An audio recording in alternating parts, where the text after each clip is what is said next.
Era Verde se une a la conmemoración de los 40 años de haberse constituido el Parque Nacional Isla del Coco. Y bueno, en el marco de esta fecha nos hacemos varias preguntas. ¿Por qué un área protegida no está tan bien protegida actualmente? No se está protegiendo adecuadamente. ¿Se está sacando el tesoro de la Isla del Coco? ¿Qué impactos ambientales tiene la no protección de este parque y el corredor marino biológico del cual forma parte? Bueno, para conversar sobre esto tenemos a doña Mariluz Moreno, quien es especialista en Economía de Recursos Naturales y del Medio Ambiente del CIMPE de la Universidad Nacional. ¿Cómo está, doña Mariluz? Muchas gracias, muy bien. Bienvenida. También tenemos a don Jorge Cerendero, vocero de Sea Shepherd, que es una organización ecologista internacional dedicada a la conservación de la vida marina. Don Jorge, bienvenido. Buenos días, muchas gracias. Muchas gracias por la oportunidad y de poder hablar algo acerca de la Isla del Coco en su 40 aniversario. Es un honor poderlo hacer. Muchas gracias a ustedes por haber atendido la invitación. Doña Mariluz, según la investigación, una investigación que usted realizó sobre las actividades socioeconómicas que se desarrollan alrededor de este Parque Nacional Isla del Coco, solo en el año 2010 se generaron 8.3 millones de dólares. Estamos hablando de una cifra enorme, doña Mariluz. ¿Cuáles son esas actividades que generan tanto dinero? Bueno, nosotros hicimos un análisis de cuáles eran todas las actividades que se generaban alrededor, teniendo en cuenta que la Isla del Coco, el Parque Nacional, es el centro, ¿verdad? Y descubrimos que hay como 4 diferentes grupos de actividades que tienen algún tipo de beneficios. Nosotros le llamamos beneficios de la existencia del Parque Nacional. Okay. El que contribuye más es las actividades económicas, el turismo, que es actividades económicas, la más importante es el turismo, que para ese año contribuyó cerca del 70% a ese ingreso, a esos 8.3 millones de dólares, en diferentes actividades, en tiquetes aéreos, en hoteles, en restaurantes, ¿verdad? Y aquí es importante hacer notar que estamos hablando de las actividades como tal. Si nosotros nos hablamos de lo que es, por ejemplo, los ingresos al parque, de ese monto, de esos 8.3 millones, solamente el 7%, cerca de 560 mil dólares, va a lo que son entradas al parque, o sea, el 7% de ese monto grande que genera el parque. Entonces es importante, y es lo que nosotros queremos mostrar, ¿verdad? Que se evidencie que la existencia del parque genera ingresos para otras actividades que no son solamente las entradas, porque a veces se piensa que las entradas generan mucho, pero no, realmente es solo una parte, ¿verdad? Es ese 7%. Doña Mariluz, ¿cuáles otras? Usted me mencionó 4 grupos. Menciónenme rápidamente los otros 3. Uno que trabajamos fue ocio y vivencia espiritual, que es importantísimo, que no es cuantificable monetariamente, pero sí lo hicimos cualitativamente. El otro es educación e investigación, que esta área protegida tiene muchísimo, trae muchísimos investigadores, estudiantes para investigación. Y la otra parte, que es la de gestión. Se generan recursos para la gestión que no solamente son del Sistema Nacional de Áreas de Conservación, sino que también de ONGs, de dineros internacionales, de donaciones, que también tienen un aporte grande. Pero el más grande son las actividades socioeconómicas. Muy bien. Don Jorge, como bueno, nos contaba doña Mariluz y como se ha expresado, lo expresaba un científico de la Universidad de Costa Rica, desde hace 25 años las empresas turísticas están llevando turistas a bucear, a conocer pues, varias de las bellezas, ¿no?, naturales que tiene la Isla del Coco, los tiburones, por ejemplo.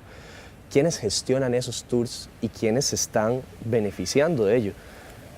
Y al mismo tiempo, ¿se ve reflejado ese beneficio económico en protección al Parque Nacional?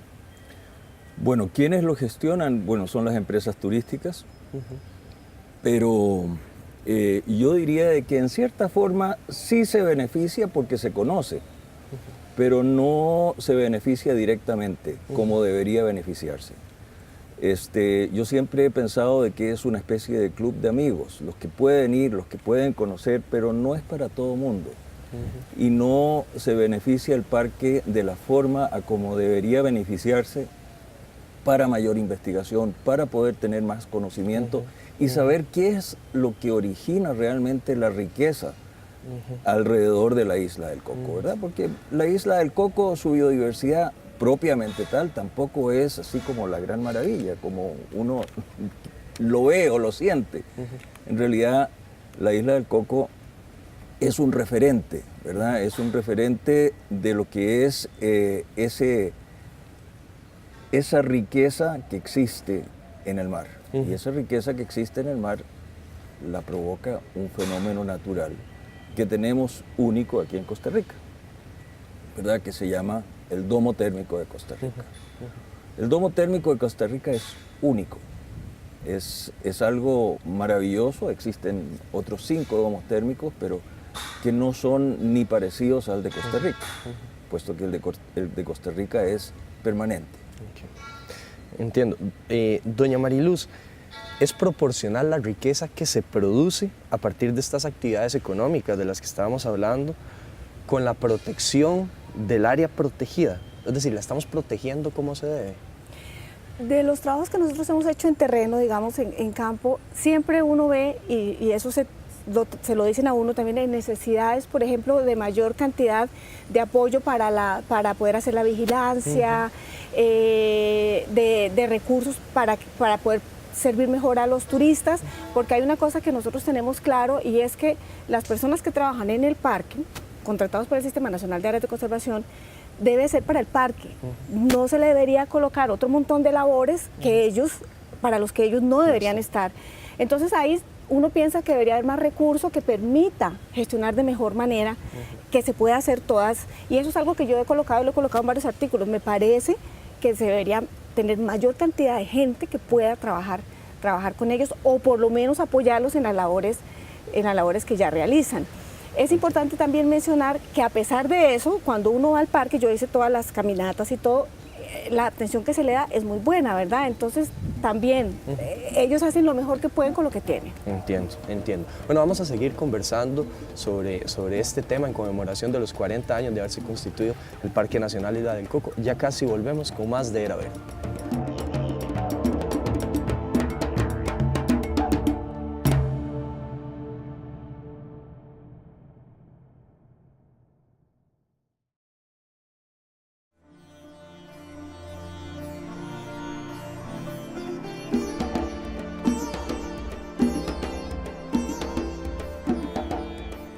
Estamos de vuelta con más de Era Verde desde los jardines del Museo Nacional, hablando en conmemoración de esta fecha, de los 40 años de haberse constituido el Parque Nacional Isla del Coco. Don Jorge, otra de las actividades económicas que se dan en los mares de la Isla del Coco es la pesca, y hay muchos tipos de pesca que se desarrollan dentro de estos mares. Está la pesca industrial, la pesca de arrastre, pesca ilegal incluso. En el caso específico de la pesca de atún, don Jorge, ¿cuánto dinero produce esta actividad? Y de ese dinero que produce esta actividad, ¿cuánto le está quedando al Estado de Costa Rica? Se habla de que son aproximadamente 700 millones de dólares lo que produce la actividad del atún. Y a Costa Rica le quedan aproximadamente unos 150 mil dólares. O sea, no sé decir con exactitud si es eso, si fue eso el año pasado, pero en esos rangos anda. El tema de la pesca de atún no es solamente lo que se llevan de lo que le pertenece a los costarricenses, ¿verdad? Sino que el daño que le están haciendo a lo que es ese recurso que le llaman, que más que recurso es esa riqueza de vida marina que están arrastrando en grandes redes, que es igual o más dañina que la pesca de arrastre, porque realmente son cantidades industriales las que se llevan. Don Jorge, a mí me surge la duda, ¿por qué le queda tan poquito al Estado de Costa Rica de esta cantidad? Es que es absurda la cantidad de millones de dólares que produce la actividad atunera. Y si es dentro de Costa Rica, uno pensaría que por el sistema de impuestos y demás, pues debería. ¿Por qué es que no le queda casi nada a Costa Rica? Es que hasta ahora en realidad no ha habido posibilidad de generar el control necesario en las aguas costarricenses, ¿verdad? O sea, no existían. Hasta ahora que está el gobierno de Estados Unidos donó un par de embarcaciones que son muy rápidas y que, dicho sea de paso, Sea Shepherd había ofrecido hace 2 años atrás una embarcación igual o similar para la protección de la Isla del Coco, para la protección de las aguas que circundan a la isla, Muy bien. para la protección del corredor biológico, para la protección y por lo menos visualizar quiénes realmente están pescando y si tienen los permisos o no los tienen. En realidad, entran más barcos a la isla, o no a la isla, sino que a los cuadrantes donde está permitido pescar, de los que realmente anuncian. Claro, entiendo. Doña Mariluz, aunado al hecho de que parece que no hay una buena protección, también está la cuestión de la variabilidad climática. ¿Cómo podría afectar el cambio climático los recursos de este parque nacional? Bueno, el estudio que hicimos en el 2012 trataba precisamente de ver un poco eso. ¿Qué pasa si por la vulnerabilidad que tiene una de las principales especies que la mayoría de turistas nos dijo por los que iba, que es el tiburón martillo, qué pasa si se disminuye la cantidad de avistamientos que ellos podrían tener? Porque ellos básicamente van para ver todo lo que es el coral, los cardúmenes, pero también el tiburón martillo, los grupos que hay. Es como el principal atractivo, ¿verdad? De lo que nosotros trabajamos, sí, aunque hay muchos que dicen que también van para ver el otro tipo de especies que hay ahí acompañando al tiburón martillo. En el estudio nosotros consultamos qué pasaría si se disminuye la cantidad de avistamientos que usted tiene, y lo hicimos con base en un estudio que hizo don Jeffrey Cibaja de la Universidad de Costa Rica, que él es el biólogo especialista en esos temas, y lo que nos contestaba la gente era, si no está la especie, yo no regresaría. Entonces, más o menos nosotros tenemos que hay una disminución, más o menos del 25-30% de la cantidad de gente que visitaría la isla si no se encuentra esta especie. Entonces, sí hay un impacto en los ingresos, ¿verdad? Nosotros tenemos la idea de tal vez volver a repetir un poco la encuesta para ver cuál es la posición ahora de los turistas, pero consideramos que debido a que nos dicen que es la principal especie que ellos van a ver, bueno, acompañada de las otras, pero que es la principal especie, sí habría un efecto. Debe andar parecido, ¿verdad? Hoy en día como ese cambio de preferencia de visitar o no la isla del Coco, bueno, la cantidad de plata que eso genera, ¿verdad? La riqueza económica. Volviendo al tema de la pesca, don Jorge, en el caso de la pesca de arrastre, el sector ambientalista ha denunciado este tipo de pesca pues, por todo lado, ¿verdad? Incluso ahora se habla de la pesca de arrastre sostenible, que se impulsa desde el gobierno. Bueno, el gobierno de Luis Guillermo Solís la estuvo impulsando fuertemente, pero no hay pesca de arrastre sostenible, don Jorge. ¿Cuáles son los impactos ambientales de esta actividad en la zona? Sabemos que en todo el Pacífico se da, ¿verdad?, la pesca de arrastre, pero en particular en la zona de la isla, del Parque Nacional Isla del Coco, ¿cuáles son los impactos de esta actividad de pesca de arrastre y la pesca de arrastre sostenible? Bueno, en realidad en la Isla del Coco no existe así como fuertemente la pesca de arrastre. Ahí lo que hay es la pesca palangre y la pesca ilegal, ¿verdad?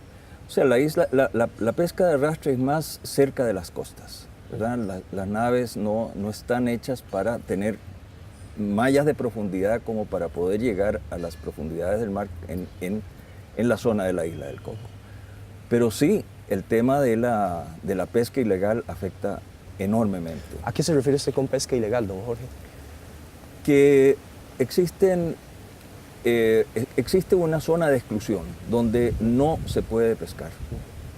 Pero los pescadores palangueros lo que hacen es que se estacionan en el día en las orillas de donde es el límite de la zona de exclusión.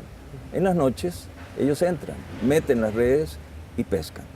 Y como no existe la capacidad de los guardaparques para poder vigilar eso, porque no existen naves, ¿verdad? Hubo una nave que se había donado y se hundió creo que al mes de que había estado ahí, que se llamó Tiburón, dicho sea de paso, no me acuerdo bien. Paradójico. O Tiburón 1, algo así. Pero la pesca ilegal es permanente, es fuerte, no es algo que realmente se esté controlando. Está bien, bueno. Tenemos mucha esperanza con el nuevo ministro. Sí. Esperemos a ver cómo... Sea Shepherd está tremendamente esperanzado de que pueda colaborar, trabajar y poder generar una ayuda concreta con un barco aquí en Costa Rica para sumarse a lo que van a ser los guardacostas que están llegando. Muy bien. Vamos a hacer una breve pausa y ya casi volvemos con el último bloque de este programa en conmemoración de los 40 años del Parque Nacional Isla del Coco.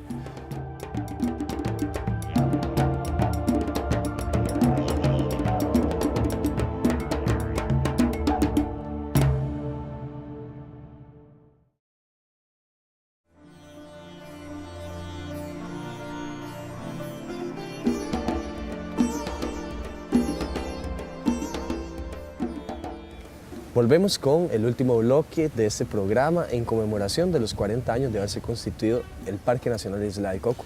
Estamos desde el Museo Nacional conversando con don Jorge Cerendero de Sea Shepherd y con doña Mariluz Moreno de SIMPE de la Universidad Nacional. Don Jorge, la FECON anunció el año pasado que en el 2017 la matanza de tiburones en el parque fue grandísima, ¿verdad? Hicieron el mayor decomiso de tiburones realizado dentro de esta área. Unos 93 tiburones diferentes muertos. En el 2015 también se había denunciado que casi 70 kilos de aletas de tiburón que habrían sido descargados por la embarcación El Marisol provenían de estas aguas, de las aguas de las inmediaciones del Parque Nacional Isla del Coco. ¿Cuán frecuente es la pesca ilegal en los mares del Pacífico y en la cercanía? O sea, estábamos hablando en el bloque anterior, ¿verdad? Que se da. ¿Qué tan frecuente es? ¿Esto pasa todos los días? ¿Pasa una vez al mes? ¿Cuánto pasa? Es permanente. Y justamente como decía Paul Watson, el líder de Sea Shepherd, él decía claramente, la Isla del Coco no puede dejarse desprotegida. Es el futuro de los costarricenses. Y lamentablemente no hay oportunidad de hacerlo. Nosotros intentamos dejarle pertrechos en un momento, hace 14 años que Paul estuvo en la Isla del Coco, él ya veía la necesidad de que los guardaparques estuviesen con mejores condiciones para poder proteger. No solamente un barco, sino que en aquel entonces no había ni siquiera luz. O sea, los guardaparques de la Isla del Coco para nosotros son héroes. Hay algo que es tremendamente importante. En algún momento, un señor del SINAC, cuando nosotros estábamos tratando de generar un convenio con el gobierno, con el actual ministro, ese personaje en el SINAC, que no lo voy a nombrar, dijo de que en la Isla del Coco no había pesca ilegal. Perdón, don Jorge, del ministro que salió de la administración de estos últimos 4 años. Sí, señor. Ok. Sí, don Edgar Gutiérrez. Este personaje del SINAC me estaba contando que no va a nombrar qué fue lo que pasó. Que justamente nosotros, buscando el convenio, el que más se opuso diciendo, dando la razón de que ya no había pesca ilegal, que lo tenían perfectamente controlado. Nosotros hicimos un documental, hicimos varios documentales, pero entre uno de ellos justamente se habla de que la pesca ilegal es el peor daño que le puedan estar haciendo el patrimonio de los costarricenses. De hecho, yo en algún momento incluso hablé con la defensora de los habitantes y le decía, la Defensoría de los Habitantes no debería proteger solamente a personas individuales o grupos, sino que debería proteger a todos los costarricenses. Y es parte justamente de la Isla del Coco. Esa riqueza que le pertenece, que es patrimonio de todos, eso que estamos festejando hoy, los 40 años, deberíamos sumarle lo que le da esa riqueza a la Isla del Coco, que es el domo térmico. Y muy bien, ahí voy con la última pregunta, que se la voy a hacer a ambos. Don Jorge, la pregunta del millón, ¿cómo asegurar la conservación del Parque Nacional Isla del Coco, de esa riqueza del domo térmico que usted tanto me ha hablado, y para que este montón de recursos que está ingresando gracias a esa riqueza se vean reflejados dentro, es decir, en el mismo parque nacional de la Isla del Coco, don Jorge? Primero, para que se vean reflejados es que tienen que ir a guardaparques, ¿verdad? O sea, la Isla del Coco no es una excepción tampoco. Todos los parques han sido dejados a la deriva. O sea, cuando estuvimos nosotros incluso marchando hacia el SINAC con guardaparques, que nosotros como Sea Shepherd los acompañamos, nos damos cuenta de las conversaciones de cada uno de ellos, de los diferentes sectores, que están abandonados. O sea, el porcentaje, y yo no conozco el porcentaje, pero tú sí lo conoces, ahora me gustaría que me lo dijeras, el porcentaje que se asigna a guardaparques es de este tamaño, es mínimo. Y eso es lo que nosotros tenemos que asegurar, porque ellos son los que nos cuidan a nosotros el patrimonio de los costarricenses. Esos héroes de los que usted hablaba, ¿verdad, don Jorge? Doña Mariluz, le paso la pregunta a usted. ¿Cómo asegurarlo? Usted con la investigación que hizo también tiene mucho conocimiento de los recursos que ingresan. ¿Cómo asegurar que se vean reflejados también dentro del Parque Nacional? Sí, no tengo el porcentaje exacto de lo que está asignado a la isla del Coco, pero sí sé que son muy pocos, son como 30 más o menos guardaparques los que están ahí y tienen que turnarse y entonces es complicado porque eso es muy poco personal para lo que tienen que cubrir. Y contestando la pregunta, nosotros hemos visto que es muy importante que se sepa, y por eso nuestros estudios se publican a nivel nacional, que los parques nacionales en general, pero la isla del Coco en particular, generan una cantidad de beneficios y lo que nosotros hacemos es una aproximación a esos beneficios. Esos 8 millones son una aproximación porque tenemos limitaciones para poder hacer estos cálculos igual. Claro. Y entonces que las actividades económicas, sobre todo el turismo, y lo digo con sus palabras, sepa que tiene que hacer una inversión también, porque o si no, imagínate que una persona extranjera paga $7,000 para poder ir en todo su recorrido, para poder ir a la isla del Coco y estar ahí unos días. Entonces, y gran parte se va, por ejemplo, a las aerolíneas extranjeras o las que vienen acá. Entonces es importante que esas mismas actividades económicas entiendan la importancia de la existencia del parque y que ayuden a su protección, ¿verdad? Otra cosa importante es, y hemos estado trabajando en eso, apoyando al Sistema Nacional de Áreas de Conservación, es que las políticas nacionales de áreas silvestres protegidas se ordenen y realmente tengan impacto en las diferentes áreas silvestres protegidas para las que son creadas, que realmente se puedan aplicar, porque a veces es muy bonita la política, pero al momento en que uno va a ver cómo se aplicaron y los resultados que se obtuvieron, cuesta mucho. Y lo otro que nosotros estuvimos viendo es que no es lo mismo cuando usted hace política para un área que es un área marina, que cuando usted hace política para un área terrestre. Tiene que tener ciertas consideraciones, la parte de monitoreo es diferente, los mismos funcionarios es diferente, entonces hay que sentarse y revisar bien, y a mí me parece que hay un gran potencial dentro del mismo SINAC, porque nosotros hemos estado trabajando con los mismos funcionarios, de qué es lo que se debería hacer en términos de política. Y es muy importante tenerlo en cuenta, porque si no vamos a seguir con cuestiones puntuales, haciendo actividades puntuales, pero cuando uno trabaja con la política debería enmarcarse en eso, claro. Deberíamos poder cumplir esa política, ¿verdad? Darle presupuesto a esa política y que realmente se evidencie y que se pueda evaluar. El Sistema Nacional de Áreas de Conservación tiene jalado orejas de la Contraloría General de la República porque hay cosas que no ha podido aplicar o que no lo ha hecho. Bueno, ¿por qué está pasando eso? ¿Cómo lo podemos mejorar? Y así podemos ir por buen camino hacia el buen manejo de las áreas silvestres protegidas. Muchas gracias, doña Mariluz, don Jorge, por haber atendido la invitación. También gracias a ustedes, amigas y amigos, por habernos acompañado. Vamos a pasar con Santi en una de nuestras cápsulas de Germinando Ideas de Permacultura, donde conocemos distintas ideas para mejorar nuestra relación con el ambiente y las demás personas que nos rodean. Nos vemos la próxima. Los dejamos con más de la programación de Canal UCR, en donde hacemos televisión con sentido. Hola, ¿cómo están? Hoy estamos en Full Tierra y queremos enseñarles cómo pueden empezar ustedes su propia huerta.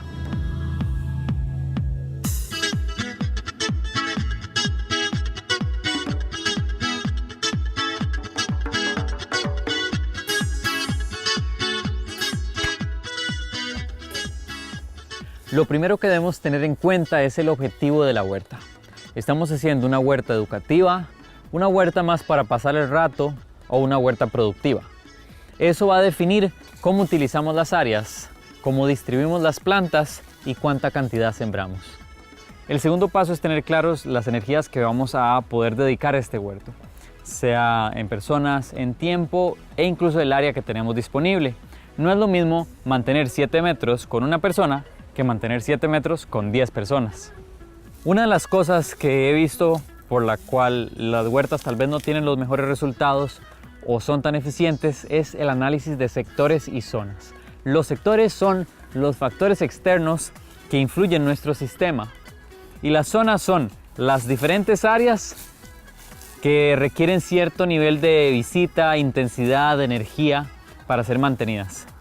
En este caso, tenemos del lado norte unos árboles, algunas plantas. Sabemos que el sol sale de aquel lado y se acuesta de este. Aquí en el atardecer hay un árbol grande y unas latas que pueden proyectar parte de sombra. Y vemos que la inclinación del terreno va de norte a sur. Esto nos sirve para el momento donde vaya a llover, saber hacia dónde se mueven las plantas. También tenemos un camino principal, que es este, por donde tal vez va a estar caminando constantemente las personas. Por este lado tenemos una toma de agua justo a la par, entonces eso es un punto positivo.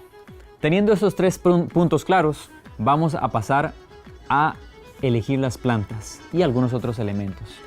Entonces hacemos una lista de todas las plantas que a ustedes les gustaría, plantas, árboles, arbustos. Recuerden también agregar los elementos como puede ser un área de compostaje, una recolección de agua llovida. Ahora sí, con estos elementos tenemos la materia prima para empezar a plasmar nuestra huerta en el papel. Sabiendo aproximadamente el tamaño de las plantas, de los elementos y dónde están ubicados los factores que nos influyen, vamos a empezar a ubicar las plantas en nuestro dibujo.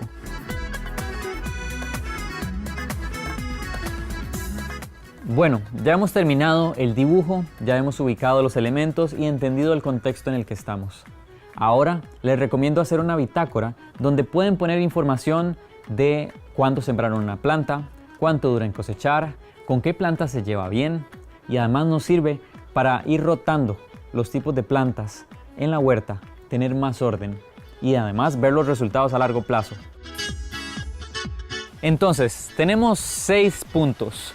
Primero vamos a empezar identificando el objetivo de la huerta. Luego vamos a entender cuáles son las energías que tenemos disponibles, personas, espacio y tiempo. Seguido de esto, un análisis de sectores y de zonas para entender qué va a influir nuestro diseño desde afuera. Luego hacemos una lista de elementos y de plantas que vamos a ir filtrando conforme vamos avanzando. Eventualmente vamos a ubicar estas plantas y elementos en el diseño y finalmente vamos a empezar una bitácora para poder darle seguimiento a todo esto que vamos haciendo, qué resultados tiene y cada vez ir mejorando. Ya saben, si tienen preguntas pueden escribirnos al correo de Era Verde o si están en redes, dejen un comentario. Nos vemos en la próxima, Germinando Ideas de Permacultura.